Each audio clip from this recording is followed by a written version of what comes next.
동상이몽이라는 제목으로 하나님 말씀 보겠습니다.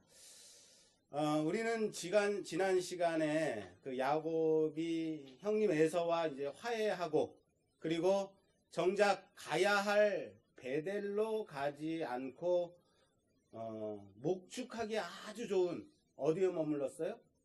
숫곳, 세겜에 있는 숫곳에 머물게 됨으로써 인해 가지고, 그것도 머물렀는데 얼마나 머물렀냐면 아주 많이, 아주 오래 머물게 되므로 야곱의 딸 디나가 그곳 추장의 아들 세겜에게 강간을 당하고, 또 야곱과 목축하러 나갔던 그 아들들이 아주 매우 분노해하는 것을 이제 살펴봤습니다. 이 본문을 비단 왜 디나는 그곳의 딸들을 보러 나갔냐, 왜 그래가지고 몹쓸 짓을 당했어 라는 시각으로 보면 된다 안 된다? 안 된다 그랬어요. 그것은 절대 디나의 잘못이 아니었다. 또 우리의 전통적인 생각으로 여자는 그저 집 안에 그냥 잠잠히 있어야 되는 거야, 싸돌아다니면 안 돼, 그럼 돼요 안 돼요? 안 된다라고 말씀드렸습니다. 왜요? 베델에서 하나님을 만났어요. 야곱이 형님을 피해서 바단 아람으로 가는 중간에 베델에서 하나님을 만났단 말이에요. 그곳에서 사다리를 통해서 천사들이 오르락 내리락 하는 것을 보고, 그 위에서 하나님의 소리가 나서 내가 너와 함께 하겠다, 네가 이곳까지 평안히 돌아올 것이다 라고 하나님의 약속을 봤단 말이에요. 들었단 말이에요. 그리고 야곱이 서원해요. 내가 이곳으로 평안히 돌아오게 하시면 하나님은 나의 하나님이 되시리이다 라고 분명히 서원했다라는 거예요. 그러면 하나님은 그 약속, 하나님의 언약을 하나님은 지키셨단 말이에요. 평안히 이곳까지 이르게 하셨다. 그럼에도 불구하고 아주 오래도록 세겜 땅에 야곱은 머물러 있었다. 야곱이 하나님의 그 하나님 되심을 고백하지 않음으로 말미암아 벌어진 사건이 디나의 사건이다 라는 말씀드렸어요. 기억나십니까? 예, 이럴 줄 알았어요. 자, 그리고 오늘 본문을 통해서 우리는 이 사건을 해결하기 위해서 그 세겜의 아버지 하몰, 추장이죠. 하몰과 그 세겜이 적극적으로 개입하고 있는 그 장면과, 그리고 야곱과 그의 아들들이 그에 대해서 반응하는 모습을 통해서 우리는 이 본문을 좀 살펴볼 겁니다. 자, 이 지역이 어디라 그랬어요? 세겜이라 그랬어요. 그런데 아들 이름이 뭐예요? 세겜. 아버지가 하몰이고 아들이 세겜이에요. 땅과 아들의 이름이 같다라는 것은 그만큼 이곳에 하몰의 세력이 권고했다는 거예요. 그리고 자기 아들의 이름을 따서 땅 이름을 지을 정도로 그 세력이 강했다는 거예요. 그래서 아들 이름과 또 땅의 이름이 같은 거예요. 세겜 땅. 자, 하몰은 이렇게 말해요. 아유, 우리 옛날에 드라마에서 많이 봤던 거 있잖아요. 기왕 이렇게 됐으니까 아유, 자기 둘이 좋대는데 그냥 둘이서 살게 합시다. 그렇게 말해요. 여기 머무르면서 두 아이를 결혼시켜서 알콩달콩 그냥 잘 살게 합시다. 사고친 세겜도 말해요. 그 아들도 세겜도 무엇이든지 다 내가 줄 테니까 그 여인만, 그 소녀만 내게 아내로 주십시오 라고 말해요. 이에 대해서 야곱의 아들들은 계략과 술수를 세워서 그냥은 안 돼, 그냥 줄 수는 없지, 너희도 우리처럼 할례를 받으면 서로 간에 통혼할 수 있으니까 할례를 받으라 라고 권합니다. 자, 할례라는 것이 무엇인지 아시죠? 예, 남자의 생식기의 앞부분을 잘라내는, 현대의학으로 말하면 포경수술인데, 여러분 지금처럼 마취 다 하고 항생제, 소염제 먹으면서 그냥 이렇게 수술하는 게 아닙니다. 당신은 돌칼이에요. 칼도 그냥 이때가 청동기 시절이라고 생각하는데요. 예, 빗살무늬 토기. 예, 그 시대에 이 돌칼을 가지고 생사를 찢는다고 생각해 보세요. 여자들이 감동할 게 아니고 남자들이 감동해야 되는 거예요. 남자들이. 예. 자, 물론 하몰과 그 아들 세겜은 잘못했어요. 잘못한 게 맞습니다. 그러나 적극적으로 이 할례를 받아야만 우리가 서로 결혼하겠다, 우리 딸을 주겠다라는 말에, 딸이 아니죠, 내 동생 디나를 주겠다는 말에 적극적으로 찬성하고, 오늘 본문 뒤에 보면 뒤에 본문에 이어서 하몰은 자신의 백성들을 모아다가 이것에 대해서 이제 설득을 해요.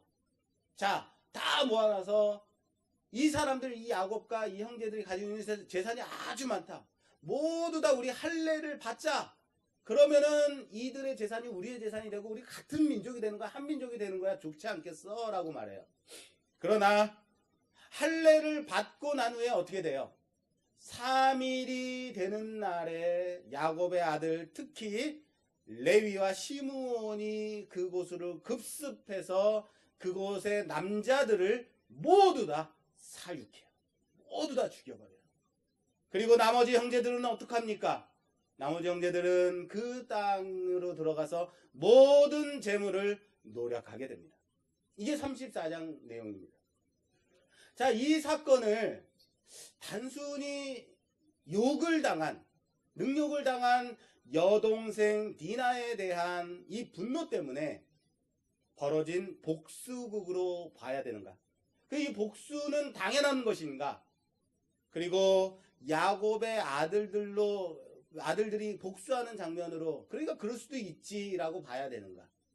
성경은 왜 이렇게 34장 전체에 걸쳐서, 한 장에 걸쳐서 이 사건을 자세하게 서술하고 있는가에 대해서 오늘 좀 깊이 좀 묵상해 보려고 합니다. 함께 좀 살펴보려고 한다는 거예요. 우선 하몰과 세겜이 야곱과 그의 아들들에게 말하는 바는 다음과 같습니다. 뭐라고 말하냐면요, 원하건대 그를 세겜에게 주어서 아내로 삼게 하라.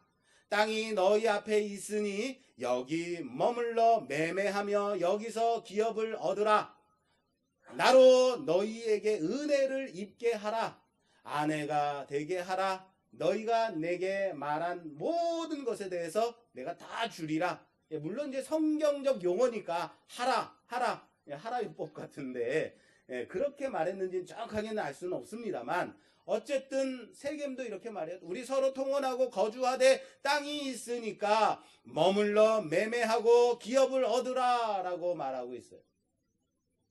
자, 여기서 기업을 얻으라 라는 이 단어의 동사는요, 미완료 시제라는 것을 사용하고 있습니다. 영어에서 우리는 지금 현재형, 과거형 밖에 없지만 완료형까지 있지만 옛날 고어에는 미완료 시제라는 게 있어요. 이 단어 자체가, 이 의미가 뭐냐면 완료되지 않은 것을 말해요. 다시 말해서 미완료 시제를 사용해서 얻으라라고 하는 것은 내가 이 땅을 주겠다라는 말이 아니에요. 이 땅을 주겠다, 기업으로 주겠다라는 것이 아니라 온전히 주겠다는 것이 아니라 거주하면서 얻을 수도 있다라는 것. 그게 미완료 시제를 사용한 이유입니다. 자, 얻을 수도 있다라는 것은 반대로 네가 어떻게 하느냐에 따라서 못 얻을 수도 있다라는 의미를 내포하고 있는 거예요. 세상 사람들은 우리는 세상 사람들을 쫓아갈 수가 없어요. 얼마 전 지지난 수요 예배 때 이 앞에다가 이 옆에 절이 있어요. 네. 절이 있는데 개인 사찰 같은 건데, 거기에 이제 뭐 전보로 왔는지 하여튼 좀 이렇게 위로를 받으러 왔는지 어떤 여자가 앞에다 차를 세워놨단 말이에요. 차를 세워놔서 수요 예배 전이었으니까 우리 차를 여기다 세워놓고 우리 시각장애인들이 타야 되니까 차 좀 이동 주차 좀 해주십시오 하고 조병희 집사님 전화하셨단 말이에요. 그래서 저도 이제 걱정이 돼서 나와봤는데, 그래서 이제 여자가 이렇게 떠박떠박하고 오는데 분위기가 심상치 않은 거예요.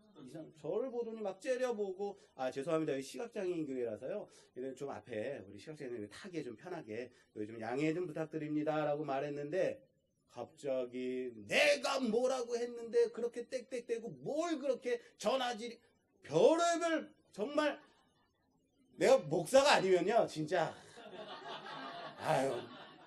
내가 속으로 당신 내가 목사이길 참 잘한 거야 얼마나 해대는지.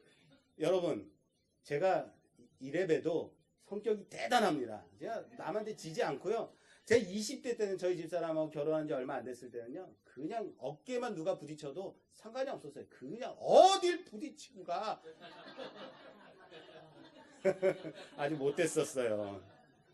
예수님이 나를 변화시키셨습니다. 예, 제가 분명히 이 교회 목사입니다 하고 친절하게, 최대한 친절하게 그 절에서 나왔다고 해서 나쁜 사람 이러진 않아요. 왜? 나는 성숙한 사람이니까. 그랬는데 얼마나 해대고 정말 한 30분 정도를 막 왔다 갔다 하면서 막 째려보고 뭐 별 욕을 다 하고 막 이러는지 제가 속으로 생각했어요. 도저히 내가 세상 사람을 따라갈 수가 없구나. 내가 한 말도 아닌데 어디다 대고 목사가 거짓말하느냐, 목사가 어떻게 도저히 내가 쫓아갈 수가 없더라고요. 역시 우리는 세상 사람을 쫓아갈 수가 없다라는 생각이 들어요. 하몬의 마음이 기업을 얻으라 라고 했을 때는 내가 이 땅 너한테 줄게 라는 게 아니라 네가 잘하면 이게 네 땅 되는 거야. 알겠어? 하고 부동산 매매를 하고 있는 거죠. 교묘한 겁니다. 그런데 여기서 하몰이 주겠다라는 것이 뭐예요? 땅의 소산입니다. 땅에 속한 것들이에요. 그들이 줄 수 있는 것은 영원한 것이 아니라는 사실을 믿으시길 바랍니다. 통혼하고 땅을 가지라 라는 것이 뭐예요? 어디서 가지라는 거예요? 어디서 결혼하자는 거예요? 여기서 하자는 겁니다. 여기가 어딥니까? 여기는 가나안이지만 여기는 세겜 땅이에요. 거래만 있다라는 거예요. 사고 파는 것만 있다는 거예요. 뭐가 없어요? 잘못했다는 사과와 변명이 없습니다. 세겜 또한, 아들 세겜 또한 사고친 이 재벌 2세 또한 뭐하고 있습니까? 아무리 큰 혼수를 내게 달라고 한다라도, 내게 예물을 청할지라도 다 내게 주겠다라고 말해요. 우리 드라마에서 많이 보던 얼마면 되는데 뭐 이런 거죠. 얼마면 돼? 뭐 이런 거요. 예. 참 알았어요. 드라마는 나만 봐요. 참 목사 참 기죽이시는데 예, 그런 거죠. 예. 아주 교묘하게 교만한 그런 모습들. 얼마야? 내가 다 줄게. 그래. 매우 고압적이고 강압적인 거죠. 그런데 세겜이 말하는 대상이 누구라고 되어 있냐면 야곱과 그의 아들들이잖아요. 세겜이 야곱과 그의 아들들에게 말하고 있는데 오늘 성경 11절에 보면 뭐라고 표현하고 있냐면 디나의 아버지와 그의 남자 형제들이라고 표현하고 있는 거 아시겠습니까? 11절에 보면 그렇게 돼 있어요. 왜 이렇게 표현하고 있을까요? 디나의 아버지와 그의 형제들. 자, 제가 보겠습니다. 11절. 세겜도 디나의 아버지와 그의 남자 형제들에게 이르되 나로 너희에게 은혜를 입게 하라. 너희가 내게 말하는 것은 내가 다 주리니 라고 말해요. 이게 바로 성경이 말하는 바예요. 성경이 표현하는 방식이에요. 여러분, 디나의 아버지 누구예요? 야곱이에요. 디나의 남자 형제들 누구예요? 야곱의 아들들이에요. 우린 다 아는데도 불구하고, 그리고 다른 절에는 다 그렇게 쓰고 있어요. 그런데 딱 11절에만 디나의 아버지와 그의 형제들이라고 말해요. 물론 아무것도 아닐 수 있습니다. 근데 이거 중요한 거예요. 이것에 대해서는 설교 뒷부분에 가서 그 의미를 좀 짚도록 하겠습니다. 그러니까 여러분 오늘 설교가 좀 길어도 참고 끝까지 들으셔야 돼요. 그래야 답을 들을 수 있는 겁니다. 자, 여러분, 땅의 것은 제한적입니다. 믿으십니까? 땅의 것은 영원하지 않습니다. 미완료라는 거예요. 되어질지 않을 수도 있다. 되어지지 않을 수도 될 수도 있는 미완료라는 것이 땅의 것은. 그러나 하늘의 가치는 상급이라는 사실을 믿으시길 바랍니다. 중요한 것은 가치에 있는 거예요. 이게 얼만데가 아니라 그것의 가치라는 거예요. 여러분, 올림픽에서 1, 2, 3등 하면 뭘 줘요? 금, 은, 동메달 줍니다. 그쵸? 금메달, 은메달, 동메달. 이것 때문에 선수들은 정말 평생에 걸쳐서 4년 동안 열심히 피땀 흘려서 연습해요. 아무리 올림픽에서 딴 금메달이라 하더라도 전체가, 여러분, 이 금메달이요, 순금으로 돼 있지 않다는 거예요. 저 깜짝 놀랐어요. 이 금메달, 은메달, 동메달이라 할 때 이 금메달 몇 개 칠한 거예요. 예, 겉에를 뭐라 그래요? 예, 입힌 거, 도금. 아, 맺기라는 말은 틀린 말입니다. 아, 이거 지워야 되는데. 예, 도금한 거예요. 도금된 거래요. 아, 야, 그게 얼마라고. 4년 전에 올림픽이 개최된 곳이 어디였죠? 러시아였나요? 어디, 아니야, 어디였지? 브라질이었나요? 그 월드컵 아닌가요? 예. 어쨌든 4년 전에 제가 신문에서 봤는데 이 메달의 이제 금메달의 이 원가가 63만 원. 은메달 35만 원. 동메달 얼마인지 아십니까? 2,500원. 예. 놀랍죠? 예. 이럴 줄 알았어요. 자, 그렇다면 선수들은 겨우 65만 원, 35만 원, 2,500원 벌려고 그렇게 죽을 힘을 다해서 경주하는 건가요? 아니라는 거예요. 맞습니다. 아닙니다. 왜요? 메달의 참된 가치는 어디에 있어요? 메달을 제작한 원가에 있는 것이 아니라 그것을 목에 거는 선수의 가치에 있는 거예요. 목에 거는 선수에게 있는 거예요.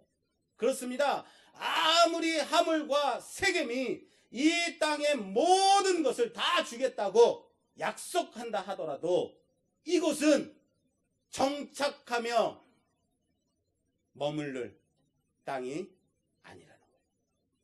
이곳은 정착하여 많은 땅과 재물을 주겠다 한다 하더라도 그것은 이 땅에 국한된 제한적인 거라는 거예요.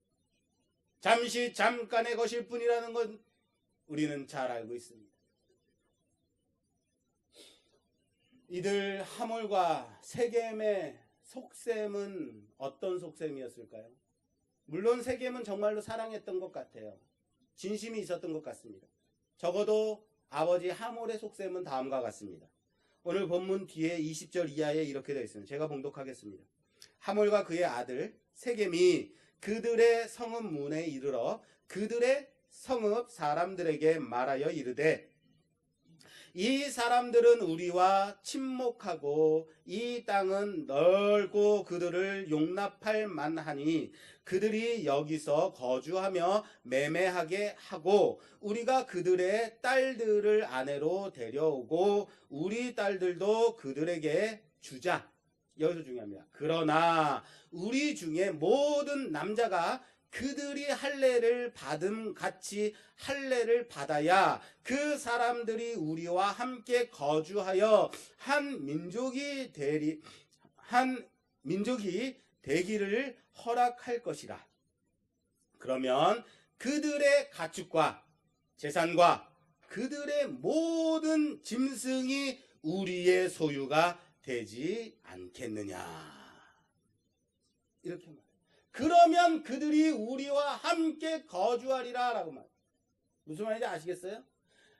우리 아들이 정말로 사랑하니까 우리 아들 살려주는 셈치고 좀 할례 좀 받자가 아니에요. 중요한 것은 뒷부분에 있죠. 이들의 관심사는 야곱의 재산이었다라는 거예요. 이들이 재산이 많으니까 이들이 여기에 머무르면 우리와 한 가족, 한 민족이 되면 그들의 것이 우리 것이 되는 것이 아니겠어? 라고 말하고 있어요. 가축과 재산과 그들의 짐승이 우리의 소유가 되지 않겠느냐. 꿈꾸는 거죠. 꿈꾸는 거죠. 이것을 우리말로 김치국 먼저 마신다라고 말합니다. 자, 이에 반해서 야곱의 아들들은 어떻습니까? 이 야곱의 아들들도 다른 꿈을 꾸는 거죠. 속셈이 있었죠. 오늘 우리가 함께 읽었던 것처럼 함께 봉독했던 것처럼 14절 이하에 야곱의 아들들이 그들에게 말하되 우리는 그리하지 못하겠노라. 할례 받지 아니한 사람에게 우리 누이를 줄 수 없노니 이는 우리의 수치가 됨이니라. 그런즉 이같이 하면 너희에게 허락하리라. 만일 너희 중에 남자가 다 할례를 받고 우리같이 되면, 누구같이 되면요? 우리같이 되면. 할례를 받고 우리같이 되면이라고 말하고 있어요. 하몰의 속셈은 어땠습니까? 야곱의 재산에 있었다라는, 야곱의 재산에 있었던 것처럼 야곱의 아들들도 다른 속셈을 품고 다른 마음을 품고 그들을 속여서 대답하고 있다는 거예요. 성경이 분명히 뭐라고 말하고 있어요? 속였다라고 말하고 있어요. 그것에 조건이 뭐예요? 할례. 당시 할례는 앞에서도 말씀드렸듯이 돌칼로 생사를 잘라내는 아픔이 있어야 돼요. 그러므로 매우 고통스럽고 특히 3일째 되는 날이 가장 힘들다라고 그래요. 앞에서도 말씀드렸듯이 우리는 항생제, 소염제 먹으니까 염증이 안 끼죠. 이 당시에는 이 돌칼로 생사를 그것도 성인 남자들이 찢어내니까 거기에 염증 끼고 그러면 우리는 보통 수술하고 나면 3일 후면 이제 거뜬해져요. 점점 나아져요. 일주일은 완전 다 나요. 근데 이때는 3일째가 가장 고통스러울 때예요. 그래서 할례는 전 식구 모든 민족이 한꺼번에 하는 일이 없습니다. 그리고 만약에 할례를 하게 되더라도 언제 하냐면 평화로울 때 해요. 안전할 때 해요. 왜? 꼼짝도 못하니까. 절대 전쟁 중에는 할례를 하지 않습니다. 그런데 희한한 일이 있습니다.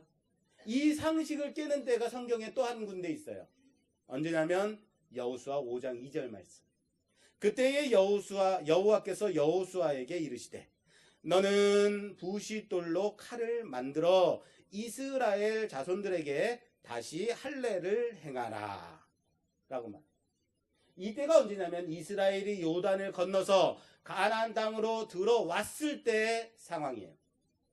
가나안 땅에 들어왔어요.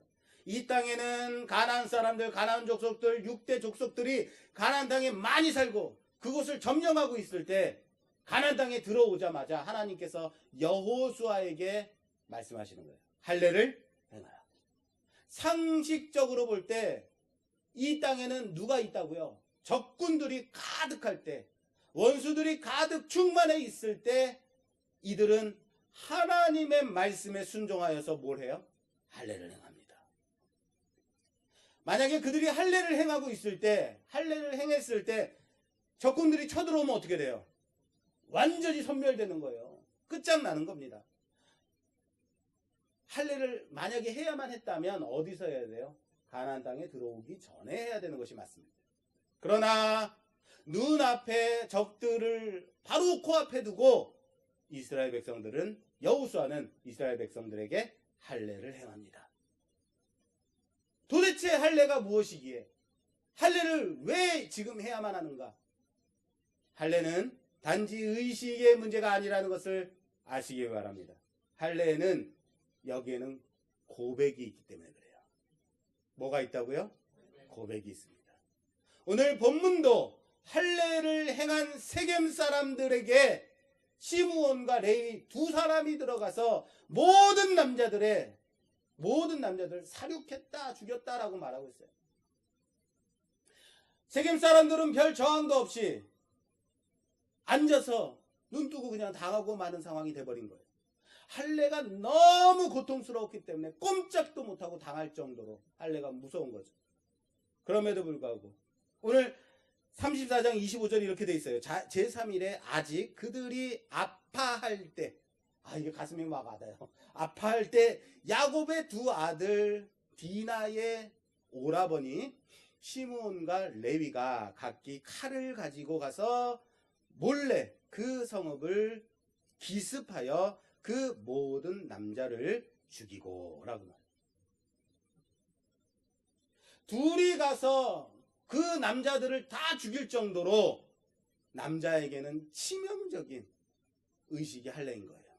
그런데 가나안 땅에 들어온 이스라엘 족속들이, 이스라엘 백성들이 원수들이 앞에 있는데, 적군이 앞에 있는데 그 코앞에서 할례를 행한다, 하나님이 말씀하셨다고 그것에 순종한다. 어떻게 이것이 가능한 거냐? 할례는 뭐가 있기 때문이라? 고백이 있기 때문에 그랬습니다. 할례가 고백이기 때문이에요. 무슨 말입니까? 이 가나안 땅의 전쟁은 우리의 손에 있지 않습니다. 이 전쟁은 하나님의 전쟁입니다 라는 것을 고백하는 의식이었기 때문에 가나안 땅에 들어온 이스라엘 백성들이 가능한 거예요. 이렇게 거룩한 예식, 이 고백을 담은 예식을 야곱의 아들들이 이용해 먹고 있어요. 왜곡시키고 있다는 거예요. 하나님의 백성이 할례를 받는 것이지, 여러분, 할례를 받았기 때문에 하나님의 백성이 되는 것이 아닙니다. 세례도 마찬가지예요. 세례는 하나님의 자녀가 세례를 받는 것입니다. 믿으십니까? 세례를 받으면 구원을 받습니까? 그것은 아니에요. 세례에는 뭐가 있기 때문에 그래요?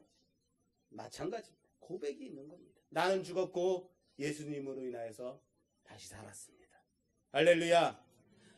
이 거룩한 의식을, 이 거룩한 고백을 야곱의 아들들이 이 신앙의 고백을 왜곡시켜 속이고 있다라는 겁니다.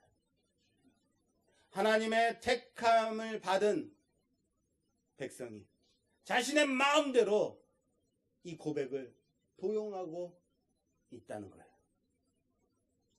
야곱의 아들들의 신앙의 수준이 이 정도밖에 되지 않음을 보여주고 있는 겁니다.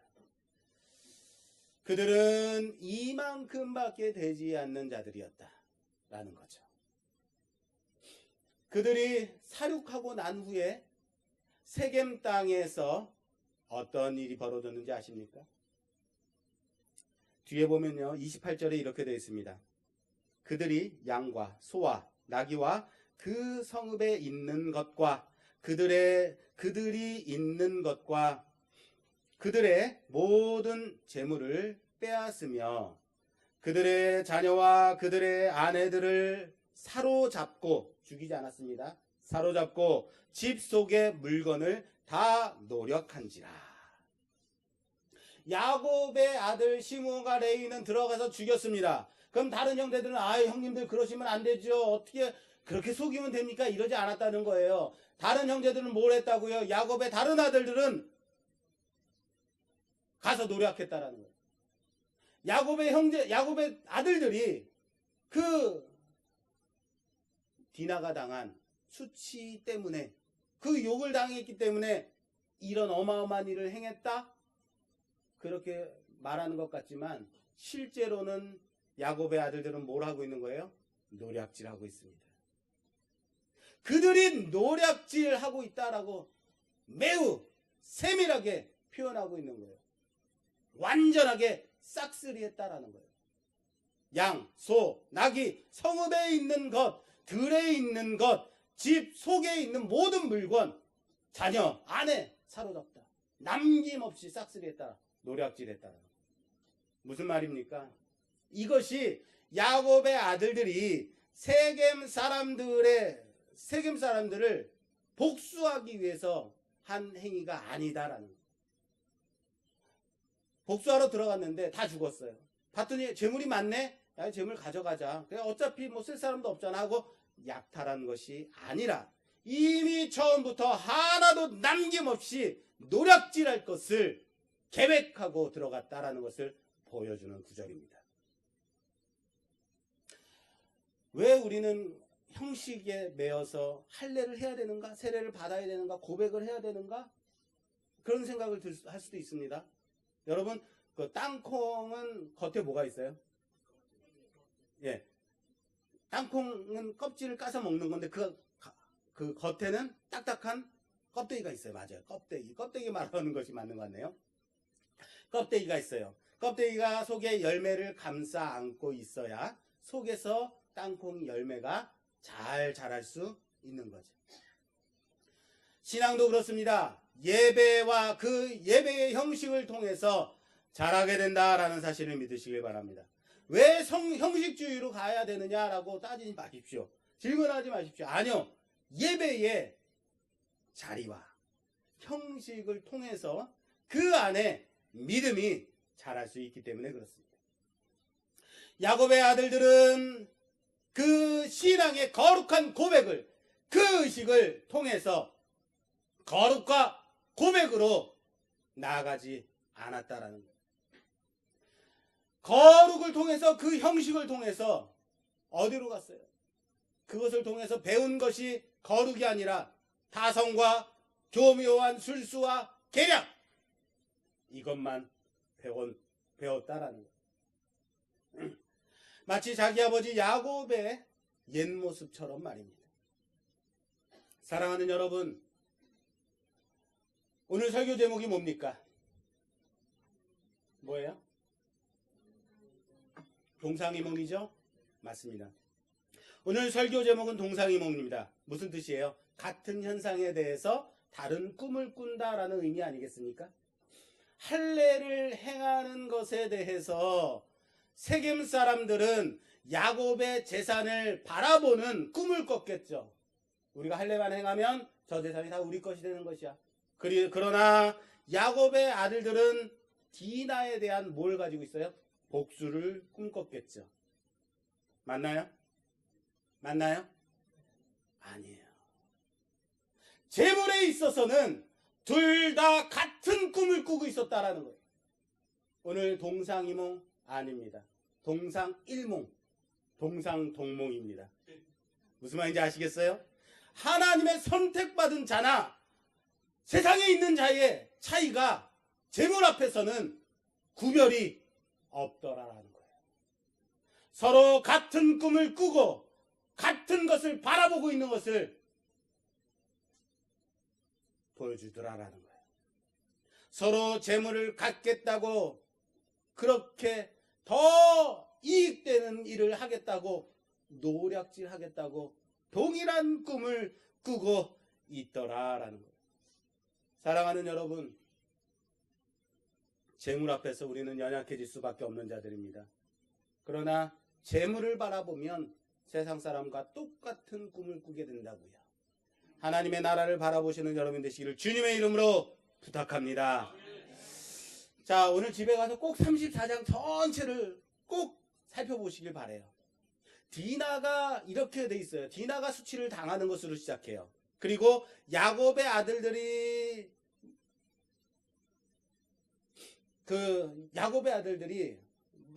아주 몹시 분해하는 모습이 보여요. 그리고 그 모습에 대해서 다음과 같이 표현하고 있어요. 자, 34장 7절. 야곱의 아들들은 들에서 이를 듣고 돌아와서 그들 모두가 근심하고 심히 노하였으니, 왜 노하였냐면 이는 세겜이 야곱의 딸을 강간하여 이스라엘에게 부끄러운 일 곧 행하지 못할 일을 행하였음이더라 라고 말하고 있어요. 야곱의 아들들이 분해한 이유가 뭐라고요? 행하지 못할 일 했기 때문이에요. 7절에 그렇게 돼 있어요. 자, 13절. 야곱의 아들들이 세겜과 그의 아버지 하몰에게 속여 대답하였으니, 왜? 이는 세겜이 그 누이 디나를 더럽혔습니다. 왜 속였대요? 더럽혔기 때문이래요. 잘 들으세요. 27절 제가 봉독하겠습니다. 야곱의 여러 아들들이 그 시체 있는 성읍으로 가서 노략하였으니 이는 그들이 그들의 누이를 더럽힌 까닭이라. 왜 노략했대요? 더럽혔기 때문에 노략질했대요. 아무렇지도 않습니까, 여러분? 31절. 그들이 이르되 그가 우리 누이를 창녀같이 대우함이 옳으니까. 우리가 이렇게 행한 것은 그들이 우리 동생을 창녀같이 여겼기 때문입니다. 우리가 그래서 그들을 모두 죽였습니다. 모든 것을 싹쓸이해 왔습니다.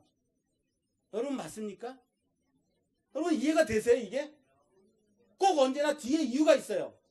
그들이 분해함이 동생을 수치를 욕되게 했기 때문에, 그들이 그들 모두를 죽인 것은 그 동생을 강간했기 때문에, 그들이 그들을 속였던 것은 그들이 먼저 그렇게 했기 때문에, 아, 그들은 그렇게 죽어도 마땅한 사람들이구나 이렇게 느껴지십니까? 그걸 봐야 돼요. 야곱의 아들들이 이렇듯이 잔인하게, 아주 잔인하게 그곳 세겜 사람들을 진멸한 이유가 뭐예요? 동생 디나를 욕되게 했기 때문이다 라고 계속해서 반복적으로 강조하고 있어요. 4번이나 걸쳐서. 그런데 이것이 우리 마음에 딱 와닿냐 이거예요. 그래 맞아, 나쁜 짓 하면 죽어야지 강조하고 있어요. 세겜이 여동생 디나를 더럽혔기 때문이야. 이렇게 해도 되는 거 맞나요? 여러분은 과연 납득이 되십니까? 전 납득이 안 되더라고요. 그런데 반면 디나를 사랑하게 된 세겜의 모습에 대해서는 성경이 이렇게 표현하고 있어요. 34장 3절 이하 3, 4절. 그 마음이 깊이 야곱의 딸 디나에게 연연하며 그 소녀를 사랑하여 그의 마음을 말로 위로하고 그의 아버지 하몰에게 청하여 이르되 이 소녀를 내 아내로 얻게 하여 주소서라고 말해요. 정말 사랑한 것 같지 않습니까? 11절에 또 보겠습니다. 세겜도 디나의 아버지와 그의 남자 형제들에게 이르되 나로 너희에게 은혜를 입게 하라. 너희가 내게 말하는 것은 내가 다 주리니 이 소녀만 내게 주어 아내가 되게 하라. 아무리 큰 혼수와 예물을 청할지라도 너희에게 내가 다 주겠다. 아시겠어요? 이 말만 보면 어떻습니까? 이것이 여러분, 우리가 선입견을 가지고 성경을 보니까 야곱과 야곱의 아들들은 착한 사람 우리 편, 세겜은 나쁜 X 이렇게 보니까 성경의 메시지를 정확히 보지 못하는 거예요. 이 말만 보면 세겜이 어떻습니까, 여러분? 멋지지 않습니까? 여러분 보세요. 하늘의 별도 달도 내가 다 따주겠습니다. 모든 걸, 내 생명까지 다 주겠습니다. 느껴지지 않습니까? 게다가 세겜이 누굽니까? 세겜. 오늘 마지막 말씀에 이 소년이 그 일을 행하기를 지체하지 아니하였으니 그가 야곱의 딸을 사랑하며 그는 그의 아버지 집에서 가장 존귀하였더라. 쉽게 말할까요? 세겜은 디나를 정말로 진정으로 사랑한 것 같지 않습니까? 게다가 세겜이 누굽니까? 그곳에서 가장 존귀한 자래요. 쉽게 말해서 이거요. 재벌집 2세. 재벌집 2세예요. 현대가 아들, 삼성가 외아들, 모든 걸 다 물려받을 금수저 물고 태어난 사람인 거죠. 이해되세요? 네, 그거예요. 그럼에도 불구하고 이 여인만 사랑하고 있어요. 완전히 순정남. 이걸 표현하고 모든 걸 다 내주겠다라고 사랑만 위해서 몸 바치겠다라는 거 말하는 것 같지 않습니까? 여러분 그냥 두 가지를 좀 보세요. 야곱의 아들들이 행한 일들과 세겜이 지금 성경에서 그려지고 있는 모습 한번 비교해 보라고요. 어디가 더 괜찮아 보여요? 물론 함부로 욕되게 한 거 강간한 건 잘못이죠. 복수에 눈멀어 큰 사륙과 노략질한 그리고 아무렇지도 않게 그렇게 행한 야곱의 아들들과 진실로 한 여인만을 사랑하는 세겜 어떻습니까? 그게 어려운 거예요. 야곱은 우리 편, 야곱의 아들 이스라엘은 착한 나라 이렇게 보면 이해할 수가 없는 본문인 거예요. 이해할 수가 없어요. 그래서 성경에서 보여주는 메시지를 볼 수가 없는 겁니다. 여러분 오늘 꼭 집에 가서 이 3,4장 전체를 좀 보십시오. 3,4장의 구조는 이렇습니다. 디나의 사건이 나오고 그리고 세겜과 하몰의 얘기가 나오고 그리고 야곱의 아들들이 분해하는 장면이 나오고 다시 하몰과 세겜이 나오고 그 다음에 야곱의 아들들이 행한 일들이 나오고 그 다음에 하몰과 세겜이 나오고 또 야곱의 아들들이 가서 진멸하는 장면이 나와요. 이렇게 교차돼서 보여주고 있어요. 일부러. 신앙의 이름으로 빙자한 야곱의 아들들이 세상의 사람보다 얼마나 더 악하고 잔인한가를 서로 간에 비교하면서 보여주고 있다는 거예요.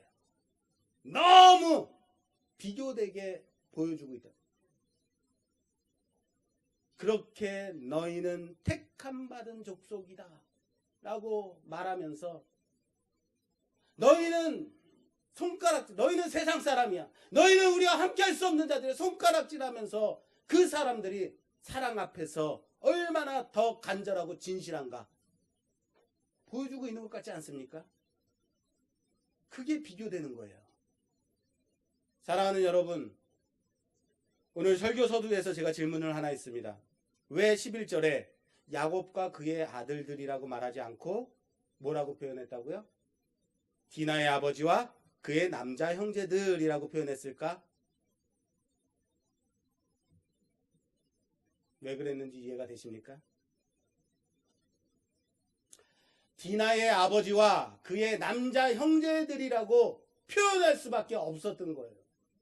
야곱과 그의 아들들이라고 표현할 수가 없었던 거예요. 왜요? 이렇게 표현하고 있는지. 왜 아시? 디나의 아버지와 야곱. 디나의 아버지는 야곱이에요. 디나의 남자 형제들은 야곱의 아들들이에요. 근데 우리는 다 알고 있음에도 왜 성경은 디나의 아버지와 디나의 남자 형제들이라고 표현했을까? 그렇게 표현할 수밖에 없습니다. 여러분 부끄럽지 않습니까? 수치스럽지 않습니까? 분명히 디나가 욕을 당했습니다. 수치를 당했습니다. 그런데 그것을 해결하는 문제에 있어서는 성경은 이들을 하나님이 택한 야곱과 그의 아들들이라고 표현할 수가 없었던 거예요.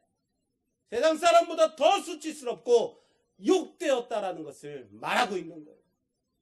그들을 디나의 아버지, 디나의 남자 형제들이라고 표현할 정도로 말입니다. 사랑하는 여러분, 신앙의 이름으로 십자가 전쟁 일으키고 그리고 살육하고 저 중동 땅에 갑자기 쳐들어가서 함부로 전쟁을 일으키고 그리고 그 땅에 사람들을 쫓아내고 땅을 차지하고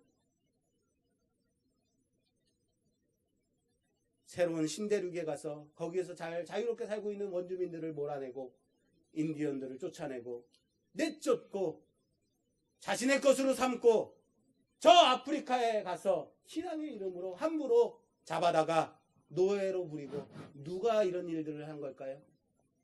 신앙의 이름으로 하지 않았습니까? 기독교가 세상에 자행한 수많은 일들 중에 지극히 작은 이거라고요. 지금도 애족이라는 마음으로 하나님의 말씀이라고 하면서 법치 안에서가 아니라 바깥에서 수많은 일들이 자행되는 그런 주장들. 손가락질 당함에도 불구하고 내 신념, 내 신앙 지키겠다고 그게 신앙의 이름으로 하고 있는 일들. 누가 이렇게 잔인하고 탐욕스러울 수 있는가? 에서가 이렇게까지 잔인했을까요? 이스마엘이 이렇게까지 잔인했을까요? 세겜과 하몰이 이렇게까지 포악하고 욕심스러웠을까요? 아닙니다. 하나님의 선택받은 자들이 이렇게 잔인할 수 있었다는 거예요. 어떻게 이렇게 잔인할 수 있었을까? 왜 이렇게 잔인했을까? 사랑하는 여러분, 믿는 자들이요, 은혜에서 떠나면 세상 사람보다 더 잔인하고 무서울 수 있다는 사실을 아시길 바랍니다. 은혜가 떨어지면요, 은혜를 사모하지 않으면요, 말씀을 얼마든지 왜곡시키고 소위 믿는다고 하는 성도들이 더 잔인하고 무서울 수 있는 겁니다.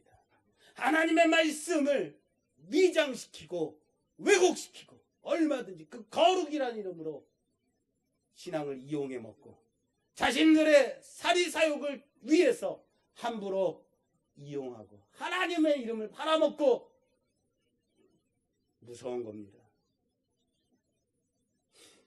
오늘 34장 말씀은요, 마지막에 보면 야곱이 아들들에 대해서 다음과 같이 나무랍니다. 야곱이 시므온과 레위에게 이르되 너희가 내게 화를 끼쳤도다. 나로 하여금 이 땅의 주민 곧 가나안 족속과 브리스 족속에게 악취를 내게 하였다라고 말해요. 무엇을 내게 했다고요? 악취. 악취가 난다라고 말해요. 그렇습니다. 선택받은 자들이 하나님의 백성이 있어야 할 곳에 있지 않으면 세상에 정착하게 되면 악취가 날 수밖에 없다는 사실을 아시길 바랍니다. 악취가 진동할 수밖에 없다고요. 오늘 우리는 하나님의 택함받은 야곱과 그의 가족이 있어야 할 곳, 하나님의 그 베델에, 하나님과 언약한 그곳에 있지 않음으로 말미암아 숲곳에 머물러 정착함으로 말미암아 그들 모두가 얼마나 썩어서 악취가 나게 됐는지 여실히 살펴봤습니다. 재물에 있어서 그것을 잡기 위해서 신앙까지 팔아먹는 그 신앙을 빙자하며 거룩으로 나가지 않고 세상 사람보다 더 독하게, 더 잔인하고 무서운 자들이 되어버렸음을 살펴봤습니다. 하나님의 말씀을 왜곡시키지 마십시오. 하나님의 말씀을 왜곡시키는데 서슴지 않고 있는 이들의 모습을 통해서 하나님의 은혜를 값싼 은혜로 치부하지 말라고요. 왜곡시키지 말라고요. 속이지 말라고요. 하나님은 만홀히 여김을 받지 않으십니다. 그래도 아무렇지도 않게 변명합니다. 그들 때문입니다. 그들이 잘못했잖아요. 그들이 우리 동생을 욕보였잖아요. 신앙의 이름으로 이래도 되는 건가요? 믿는 자들이 은혜에서 떠나게 되면 얼마나 잔인하고 탐욕스러울 수 있는지 얼마든지 볼 수 있는 겁니다. 사랑하는 여러분, 어디에서 머무르고 무엇을 추구하며 어떻게 살아가는가, 이렇게 믿는 자들을 세상 사람보다 더 무섭고 잔인한 세상 사람처럼 만들어 버리게 되는 사건이 오늘 34장의 말씀입니다. 야곱과 그의 아들들은 세상 땅에서, 세겜 땅에서 먹고 살만하다고 생각했습니다. 이곳은 목축하기에 참 좋은 땅이다라고 생각했습니다. 그러자 타락했습니다. 교회가 세상 속에 살만하다고 생각하면, 그리고 교회가 세상에서 적응하면, 성도가 세상에서 살만하다고 생각하고 세상 속에서 적응하면, 그렇게 살면 타락하게 됩니다. 신앙은 하나님이 내게 원하시는 그곳까지 가는 싸움이라는 사실을 믿으시길 바랍니다. 이것이 아무리 좋다 하더라도, 이것이 아무리 편안하다 하더라도 세상이라면 떠나십시오.